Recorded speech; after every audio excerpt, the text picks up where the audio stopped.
Adet Hindad Stingda, Dan Winkelman, Deg Hanag, Dekatan.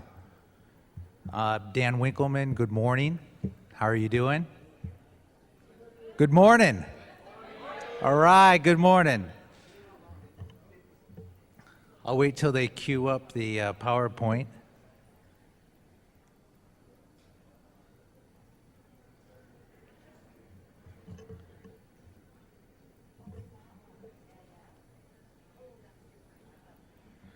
Okay, so I was asked to come here by Joe. I've been trying to get down here for about 3 years, but I don't have a passport, but I do now. Let me tell you. I guess a lot of people have them here. It makes sense, but I did not have one. So I finally got one, made it down here, took Joe and his team out and the federal government partners and had them come out to Bethel many years ago and visit us. And that's how I got to know Joe and his team. So I was asked to give you an overview of what you're shooting for, right? What you're going to become, what your vision is. We're not there yet, but what I wanted to share with you was our journey towards excellence. YKHC, that's what we call ourselves, the Yukon-Kuskokwim Health Corporation. We were started back in 1969. And the reason is because if you know anything about the history of the Indian Health Service, which is the agency for the federal government that operates traditionally Indian health care, what happened is back in 1969, we had a group of concerned tribal members who got together and said they wanted to have a voice in how their health care was being delivered, how it was being managed and operated out in the YK Delta, the Yukon-Kuskokwim Delta. And so they started the Yukon-Kuskokwim Health Corporation and originally contracted with the Indian Health Service, the federal government, to take over some programs. And they're operating some very small programs at the beginning. And essentially, it was, like I said, trying to have a voice in how healthcare was being delivered. What we are 58 tribes, and we're a consortium, a tribal organization that is a consortium of all those 58 tribes in our region. And the reason is because initially we're about 50 tribes in our region, but we're really aggressive in going out and trying to sign up through tribal resolutions more of our tribes to come and join us. And that's really important because we live in a very remote area, and logistically, just to achieve some economies of scale, we wanted to sign up as many tribes as we could so we could ultimately start delivering some better services and improve our health outcomes. What allowed us to do this was the Indian Self-Determination Act, and that's a law that was passed by Congress in the mid-70s, and it essentially allowed us to take over management and operation of all of our health care. Something that's unique about Alaska is that we have taken over 100% of our health care delivery system is delivered by tribes in Alaska. My understanding is that your tripartite agreement is the first step to you being able to do that. So that's very important that you negotiate that agreement very well, that you stay on top of that, and as you improve years down the road, that allows you to do the things that you need to do. Because what's the basis of that tripartite agreement, as you know, is your government-to-government negotiations, your sovereignty, if you will, right? Don't ever forget that each one of your nations is sovereign and that you've entered into negotiations with the federal government of Canada to get better health outcomes for your people, to take over your health care. That is incredibly important, and I'll get into the reason why towards the end, why that is and so important that you don't forget about that. So here's a map of our service area. Like I said, it's a big area. You know, Canada's big. I don't know how we compare to the BC province or anything like that, but we're about 75,000 square miles. That's our service area. It's roadless. We have, except for one small road we have on the Yukon River to the north of about 10 miles. Other than that, there's no roads anywhere. It's towards the coast of the Bering Sea. It's essentially tundra, lots of water, lots of rivers, sloughs, lakes. And then the farther you go east and the farther that you go up the Kuskokwim and the Yukon rivers, you'll start getting into trees and more hills and that sort of territory. But a big place. It's very difficult logistically to get our supplies out, as you can imagine, with no roads. People get around in all sorts of ways. Joe asked me to talk about how we govern ourselves with these many different 58 tribes. And our governance is essentially made up of 20 board members that we have on our board. Each area is represented in our service area. We've divided it up into 11 service units. And so everyone has a voice on our board from our region. Every tribe that you see there has a voice. They have someone sitting on our board that represents their interests. That's incredibly important, that every single person has a voice. That's been a lot of the reason for our successes, is that no one is left out at the table. We have one extra board member. He's our 21st board member, and that's our honorary board member, Paul John. Dr. Paul John is a respected elder in our region. We feel very strongly that, so strongly that about our elders, that they are definitely reflected as an honorary seat on our board. He has all the powers and authority and responsibilities that every other member has there. And he is often guides us in many, many different sort of heated discussions. A little bit about our demographics, and then I'll start talking about the company, our history in our company, and then we'll get into what our strategies are for excellence, and we'll wind up with some health outcomes at the end. But as far as demographics go, it's a big place, and traditional subsistence lifestyles, what essentially is our economy. We have, of course, some of it's cash. You got to have enough cash to pay for the gas in your boat or your ATV or whatever you're using to get out there to get your foodstuffs. But our region is one of the more traditional areas that we rely on most of our foodstuffs. We just follow the seasons, as we like to say. Right now, the birds just came back, so I'm missing to get out to go bird hunting, but as soon as I get back, I'll be able to go out with my son, and we'll be able to partake in that.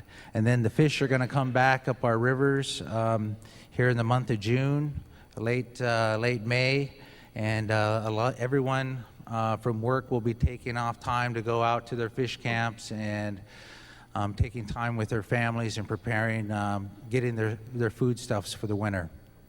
In the fall time, people will start hunting again, moose, caribou. That will continue throughout the winter, and then we'll start it all back over in the springtime when the birds come back. English is the second language for most of our region. We always tell newcomers who are part of our healthcare team about that and instruct them on what our cultural practices are. Our region's mostly made up of Yupik Eskimos, and there's some Athabascan Indians to the northeast. That's actually what I am. I'm the some part, I guess, the import, if you will. And then we suffer from, a lot of the same things that probably Bush Canada suffers from: high unemployment rates. It's actually a lot higher than 20%. Those are the official numbers, but of course, as we know, many people just stop looking for work. We're also very young. I looked at some of your statistics, very similar to what you're encountering here in your province, in your region. About half of our population is 18 or years of age or younger. And then a low per capita income as far as cash goes. So like I was talking about, because we are roadless, getting around is hard. And it's getting around is hard for a couple different reasons. If you're a patient and the weather goes down in the springtime and there's a blizzard, and you're having an illness or you're in a medevac emergency situation, it could have some horrible outcomes just because we have no roads. So getting to a higher level of care from out in your villages could be very difficult. It's also very expensive for our patients. With the price of energy, the price of oil as it's gone up in the last 10 years, as you're all well aware of, our costs for air travel has jumped up significantly. From one of our villages, Kotlik, which is over on the Yukon River, to get to Bethel and to get back home, it's $690 round trip. It's about $645 as of last month to get from my hometown of Shagluk back to Bethel, to the hospital, and then back. So you can just imagine the impact that's having on access to health care, and that's something we're dealing with right now. And then logistically, like I said earlier, supplies, getting supplies out to all your different remote communities, our different 50, our 50 clinics that we're running approximately, can be very difficult. So here's a little bit about health status. This is a snapshot of what's been going on over the years. We've had a recent change in the last 10 years, and now cancer is our #1 killer in our region, in the Yukon-Kuskokwim Delta. For years and years and years, decades if you will, it had normally been unintentional injuries, and cancer was actually very small. But we're seeing, as our population is aging, we're seeing more and more of how cancer is impacting that. Suicide, of course, is a major issue in our region. Our overall numbers for suicide, I'm sure, are probably the same as in your regions. It's 4 times the national average for us. Unfortunately, it's a staggering 17 times the national average if you look at the age-adjusted rates for 15 to 19-year-olds. And in fact, last night about 9 o'clock, I got a notification on my phone about another suicide that happened in our region, unfortunately, the 13th for this year. And so we're really working on prevention activities and initiatives for that, and I'll get into that in a little bit. So here's another snapshot. We picked 1990 because this was the year before we took over management and operation of our hospital in Bethel. And Bethel is our hub. It's 400 air miles due west of Anchorage, and it's about an hour's plane ride. But this was 1 year before we took over, and you can see that we were pretty small. We had a couple hundred employees. We were running programs like injury prevention, a lot of different prevention activities. We were running at that time some clinical programs as well, like dental and optometry. We were running our health aid program, which I'll get into in a little bit. But once we took over, we grew significantly, but it wasn't always due to that. Right after taking over the hospital, we were still very small. Now we're around 1,500 employees, about $150 million budget. We're the largest economic engine in our region, and in Bush, Alaska, we're the largest employer. What you got below there is our culturally relevant organizational chart. I always share with our new employees. We had a former employee of ours, Mary Gregory. She's now an elder in our community. And this was her depiction of teamwork. And when things are running well on a dog team, it's harmony. It's awesome. But you know what happens? Who's ever seen a dog team when one of those dogs isn't pulling their weight? What happens? Yeah, exactly. Someone over there is going like this. Yeah, they're chasing each other. They're fighting. It's a big mess, and the sled's running off without the board of directors, as you can see. But when things are running well, she likened our CEO to leading the team out front with the staff, pulling our sled full of our different programs and services that we offer, and then we have our board of directors driving the sled. And I took the whip off that picture just for you. So you politicos out there, you remember that. Take that whip and throw it away. Revenue, this is how we grew, okay? How did we accomplish that growth? You might be asking yourselves, well, the blue bars there on the bottom, it goes out from fiscal year, starts with fiscal year 95 and goes out, and then we have money going up on the left side on the vertical column. But the blue bars represents our compact that we have with the federal government, the Indian Health Service. For if they were there today, or if they were to take over tomorrow and we were to retrocede our authority back to them, then that's the money they would have to operate the healthcare programs and deliver those programs. How we've been able to grow, because if you'll notice, those blue bars are relatively stable. There's not a lot of increase there. But our growth has been due to the gold bars, and that's third-party payments like from Medicaid, Medicare, private insurance, self-pay, and then about 20 to 30% of that is also federal and state grants, mostly construction grants. We're very aggressive in our construction and have been for many years. Unfortunately now with the issues of the national debt and all, we're seeing a lot of those grant programs going away. So we were lucky to take advantage of that when we did. What I would like to tell you is that for many years, if you looked actually in the mid-'80s, there would be no gold bars because we weren't allowed to actually bill Medicaid and Medicare back then. The Indian Health Service wasn't allowed to do that, nor were tribes. And one of our traditional chiefs went to one of our leaders in our region and said, Chief Eddie Hoffman, he went there and said, hey, you know, I have health insurance. I worked for the Teamsters for this union for many years in construction. When I go to Anchorage and go to a non-tribal hospital and get my health care, they take that insurance and they bill it. When I go to the Indian Health Service and go to the hospital in Bethel, they didn't allow it to take that. And they made a trip and saw our Uncle Ted is what we call him, the former Senator Ted Stevens, and told that story to him. He's like, okay. And they changed it. They changed the law, and that allowed tribes and the Indian Health Service to bill for those services. And you can see the tremendous growth that resulted from that and what we're able to build upon that. And so sometimes you got to be aggressive. Sometimes you need to, you know, if a law is in your way and you can't figure out a way around it or a way over it or a way under it, you got to go through it, right? You got to make your own road. And so that's a great example of what we're able to do, and that affected the whole nation, in fact.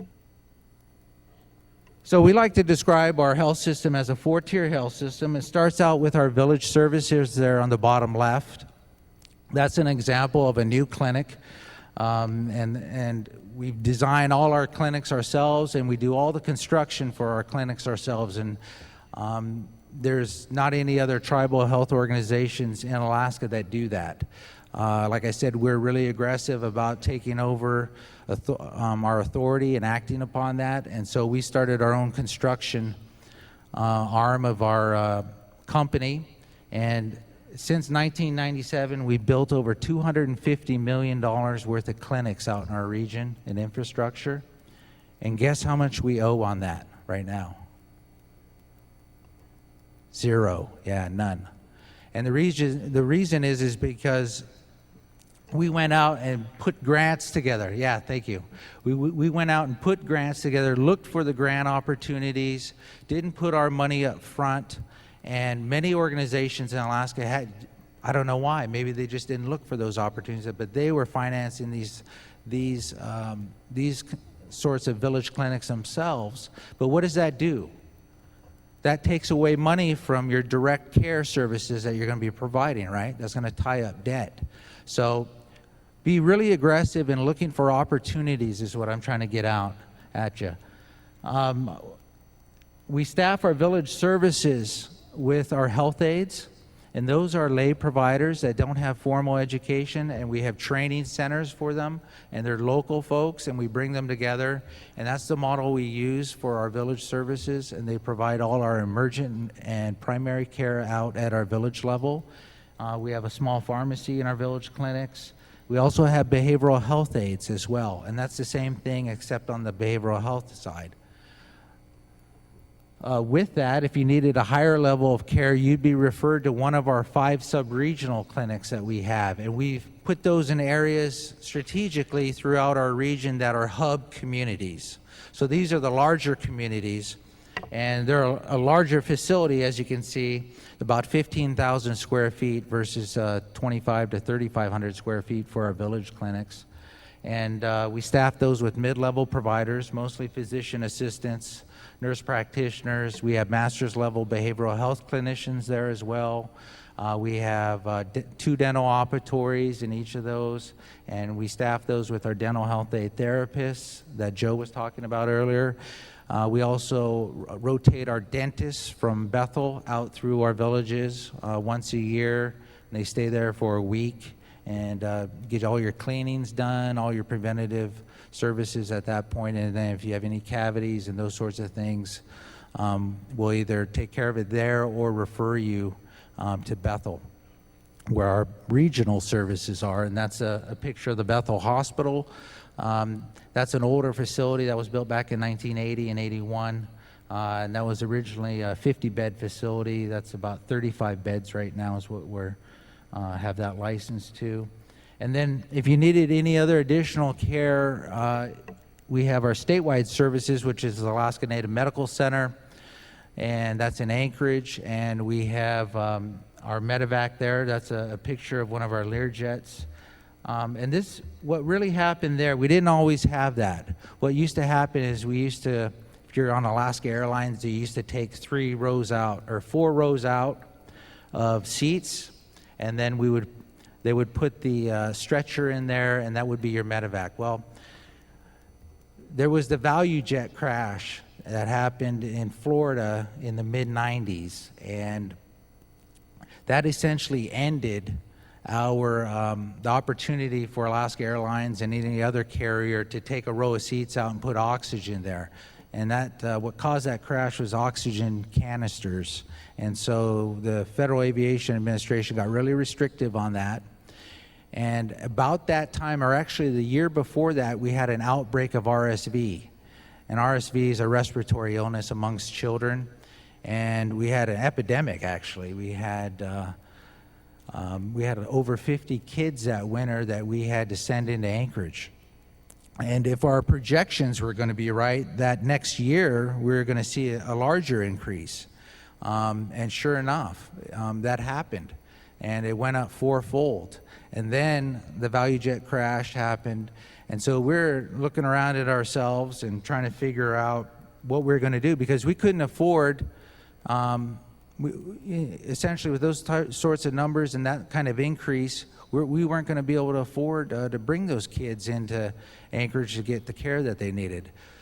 So my boss was in town in Anchorage at a meeting, and he was telling that story to a friend of his, and he goes, "Hey, I know this guy, and he's out at the airport, and he runs a charter business, and he's trying to break into the medevac business. And he's got his certificate and everything. He's got his planes, but he just doesn't have any business. And let's go talk to him." So my boss went out there and talked to him and said, "Hey," they introduced each other. And long story short is Hal Horton got up and reached in his pocket and took out $1. Goes, "Here you go, Gene." And Gene goes, "What's this for?" He goes, "Well, you're now 100% owner of my medevac certificate. You own it, and the only deal is that you got to use our planes to have your medevacs between Bethel and your villages into Anchorage." So that's how we started AeroMed. So you got to be lucky too. Besides being aggressive, you got to be lucky. You got to be agile enough to take advantage of opportunities when they present themselves. And that's how we started AeroMed, and now we're the largest. It's actually called LifeMed now. We actually joint ventured with Providence, Alaska, and we're the largest medevac operator in the state of Alaska. We run about 2,000 missions a year. We have, I think, 3 Learjets, a Citation, and a couple turboprops, and several helicopters. So sometimes you're lucky, and you need luck, right? So Nabachtit, what's Nabachtit? Nabachtit's a Yupik word. It can mean a couple different things depending upon where you're from in our region. It could mean a post or a pillar holding up like a cache. It could mean like a trail marker. And then there's another meaning. When I was describing, before we had the word for this, I went to our board, and for many years we're your typical tribal organization, right? We didn't have any money, so we're always looking for grants, right? We're always trying to find out money. I noticed when Joe put that picture up there of the chart with the money, I saw lots of pencils come out and start writing, right? Well, don't go fighting over money, okay? Otherwise, you're not going to get anywhere. But, and essentially, that's how YKHC was when we first started. We didn't have, if you will, any guidance out there. We didn't have a really defined vision. And I noticed what Joe and the leadership team and Doug have been able to do is they've been able to define that vision for you and been able to go over the process and the strategies that they've laid out. Really, really well organized. You're light years ahead of where we were when we started this process. So what we have here is our strategies for excellence, and that's what I presented to the board. And we needed to focus on our employees, not just money, right? But we need to focus on our employees. We need to focus on developing our employees from our region, growing our own folks, make sure they have the right certifications necessary so they can do the job that they need to do. Make sure that we're focused on our patients and that we have patient-centered systems. We also need to focus on our communities and our partners, our business partners, which we have a lot of.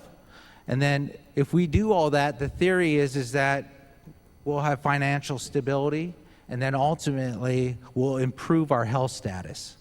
And when I was describing that, Paul John, our honorary board member, he spoke. And he told a story when he was a young man.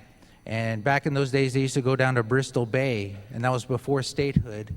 And in those days before statehood, you couldn't use a motor to commercial fish in Bristol Bay. You had to use a mast and a sail in a dory. And the mast was, as he described, was Nabachta. Nabachta was the mast that held up the sail that allowed him and his dad to capture the power of the wind and drive that boat in the direction they wanted to go in without the wind or the tide blowing them any old way. And we all looked around at each other and we're like, yeah, that's exactly what this is going to do. Rather than just trying to grow the company, rather than just trying to look for all those different money opportunities and fighting over that, we needed to get united about what is really important to us and our people and how we're going to improve health outcomes. And so we decided to take this balanced approach with these 5 different strategies, and then we'll have 5 goals every year that complement those. And we have 1-year goals, and then we also, those are aligned with our 5-year goals as well. What starts off our Nabachtit process, or maybe I should say process.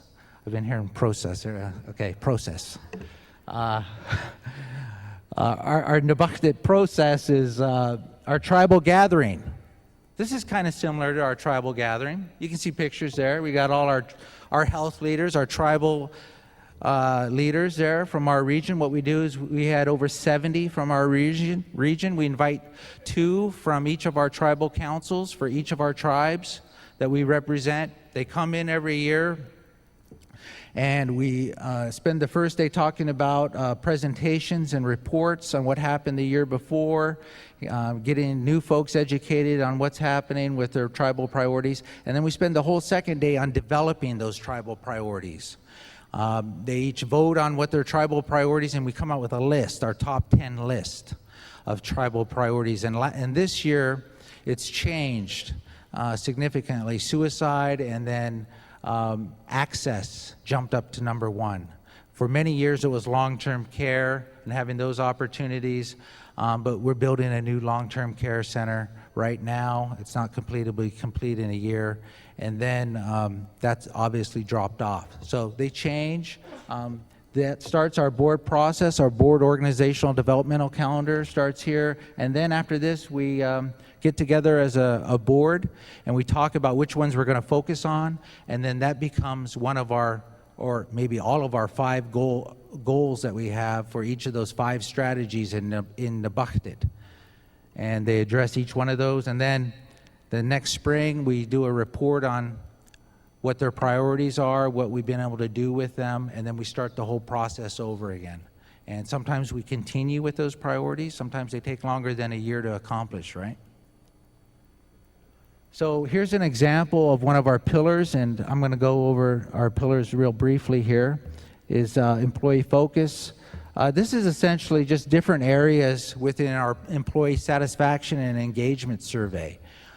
You're not going to get anywhere unless you focus on your employees. There's no way you'll be able to improve patient outcomes unless you focus on having happy and engaged employees, wanting to be there, knowing what the mission is, knowing what they do every day and how it relates to their mission for the greater good.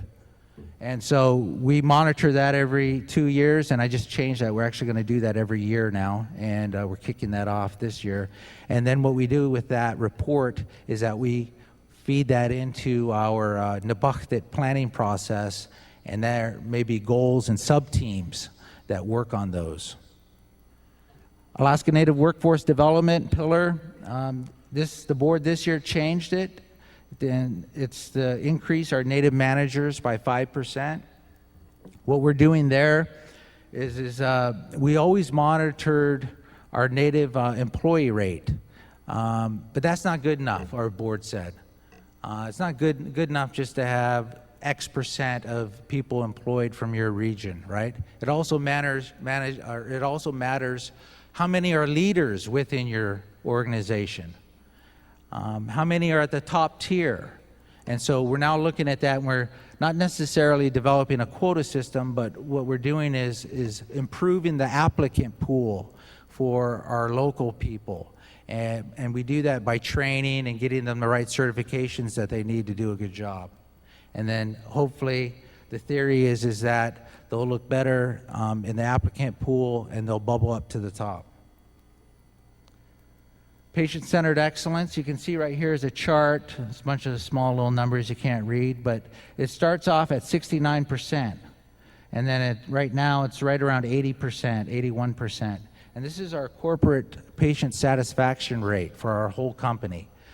Like I talked about, when you're chasing money, you forget about why you're there. You forget about the patients. So it's really important to pay attention to what your strategies are and keep that carrot out front and improving health outcomes. Because if you just go start chasing money, and it's all going to fall apart. And we were able to grow the company over 15 years. And you know what? We asked our patients how we were doing. They said you weren't doing very good. They said we weren't doing very good, and we needed to do a lot better. And we benchmarked ourselves against 1,400 healthcare organizations in the country through a Press Ganey survey, and we were the bottom 1 percentile 6 years ago, the bottom 1 percentile. And we looked around and we said, well, that's when we started Nebuchadnezzar. And Nebuchadnezzar allowed us to get focused, right? Allowed us to get those strategies together, get those goals together, get those sub-teams together of employees to make change. And we're now up to over 80%, and we're at 90% patient satisfaction in our sub-regional clinics. And that's something we're really proud of, but we're pushing that bar every year. So we're always looking for continuous improvement, and that's a graph there that demonstrates that. Talked about cancer. I talked about cancer and the effects we're having there. So several years ago, we went out and got portable mammography machines through a grant. And Alaska, the whole state had 11 of them. Well, we had 6 of the 11 just in our region. We were getting serious about it. And so we've been able to make some improvements there by going out and bringing those services, not just having them in Bethel, but bringing them out to the villages, traveling with that machine and going out to people's homes and improving access so they had access to get the screens so we could catch cancer, in stage 1 versus a later stage where the outcomes are much poorer. We also did that with our colonoscopy rate, and we're ramping that up. And hopefully in another year, we're going to be about around the 70 percentile, which is the benchmark, a federal benchmark for the year 2020, and we should be well ahead of that. And that's another thing. I hear, I saw some presentations about accreditation. I'm going to push you now. I'm going to push you. Joe's not going to like this, but I'm going to push you a little bit. It's not just accreditation. What's accreditation? Accreditation is just about keeping the doors open, right?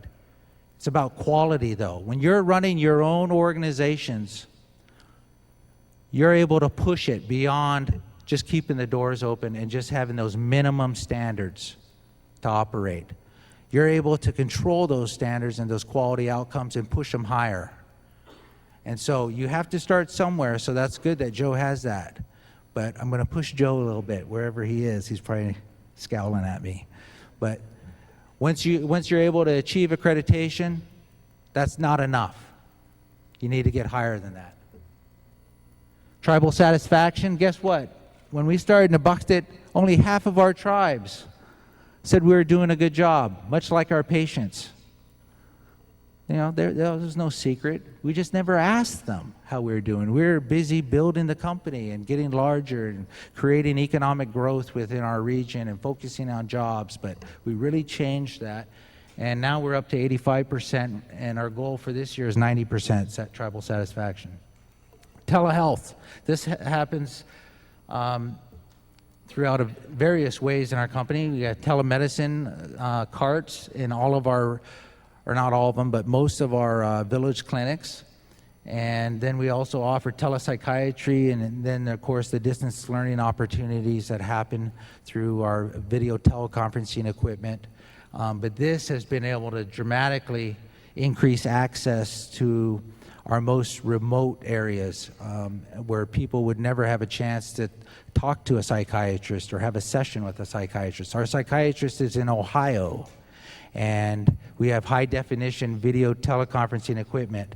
And it has to be high definition because you have to be able to see the flesh tones on the patient, and that's a requirement. And so we're able to have those behavioral health sessions even though our psychiatrist is all the way in Ohio. Okay. This is how we're able to accomplish our connectivity out to our remote villages. Here's a tower. We have a system of towers throughout our Yukon-Kuskokwim Delta, and that's how we're able to establish. We have finally a broadband network that just showed up this year in Bethel, all the way from Anchorage. And then we use a microwave terrestrial wireless system to connect all our different villages. I have another story there how we did that and came across that, but I don't have time for that. And then lastly, I just want to let you know, this is my last slide, that you really need to embrace your tripartite agreement. Be passionate. I've seen some of the speakers and some of the regional leaders up here. I can see the passion and hear the passion. I'm not necessarily hearing it from you, though. You need to be passionate. Maybe that's coming during the resolution this afternoon, right? Okay, but remember to be united. Don't be divisive. That's really important if you want a better outcome, because it's not just your people you're fighting for, okay, in your village. You got to see the greater good that your whole region is going to see improvements if you're able to stay together, if you're able to speak with one voice when you're sitting at the negotiating table with the federal government of Canada. And so they don't see your arguments that you're going to have this afternoon. You do it in private, and then you come out united. And that's what's got Alaska and our tribe so much farther, in my belief, than many other areas of the lower 48. We're able to all stay together as a whole state. All our different tribes are together in one compact. We've kept all that money together. We share it all. We take pride in that, and we remember that we're sovereign and that we have government-to-government negotiations, and we often have to remind the federal government that. And I talked about this in my first slide.